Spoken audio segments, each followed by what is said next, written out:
اس سلسلے کی پچھلی ویڈیو میں ہم نے سمجھا فریکشنل ریزرو بینکنگ کو اور پھر بات کی اس سے جڑے کچھ مسائل کی۔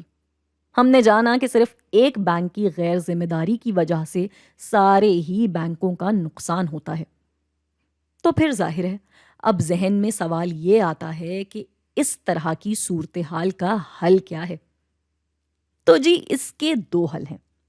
پہلا تو وہی کہ state bank lender to the last resort بنے، یعنی اسٹیٹ بینک اس بینک کو پیسہ دے تاکہ وہ صارفین کا پیسہ ان کو واپس کر کے بینکاری نظام پہ اٹھنے والے سوال کو ختم کر سکے، اور اس بارے میں ہم پچھلی کئی ویڈیوز میں تفصیل سے پڑھ چکے ہیں۔ دوسرا حل ہے ڈپازٹ انشورنس۔ اس کو تھوڑا تفصیل سے سمجھتے ہیں۔ ڈپازٹ انشورنس وہ طریقہ ہے جس پہ آج کل مغربی ممالک کے زیادہ تر بینکس کام کر رہے ہیں۔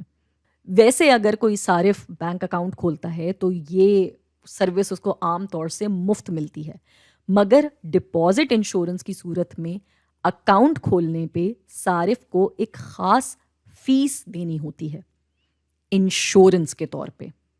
یعنی وہ رقم لے کر اسٹیٹ بینک صارف سے یہ وعدہ کرتا ہے کہ اب چاہے یہ والا بینک بچے نہ بچے، یہ معیشت ترقی کرے یا برباد ہو، صارف کا وہ پیسہ اسٹیٹ بینک کے پاس موجود ہے اور وہ پیسہ اس کو ہر صورت واپس ملے گا۔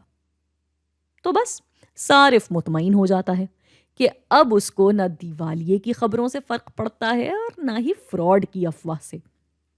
الٹا وہ تو بینکس ڈھونڈنے لگتا ہے جو کہ اس کو زیادہ سے زیادہ منافع دیں، اس ڈر کے بغیر کہ کہیں زیادہ منافع والے بینک میں پیسے ڈالے تو میرے پیسے ڈوب ہی نہ جائیں۔ یہ ڈپازٹ انشورنس ایک بہت مؤثر طریقہ مانا جاتا ہے، عام طور سے لوگوں کو بینکوں کی طرف راغب کرنے کے لیے۔ لیکن ہاں، اس طرح کا اکاؤنٹ زیادہ تر ترقی یافتہ معیشتوں میں ممکن ہے۔ ہمارے جیسے ملک میں بھی ایسے اکاؤنٹس ہوتے ہیں، لیکن ایک بہت ہی خاص طبقے کے صارفین کے لیے، جن کے پاس اتنی رقم ہوتی ہے کہ وہ رقم بینک میں آ جانے سے بینکاری نظام میں بہتری آ سکتی ہے۔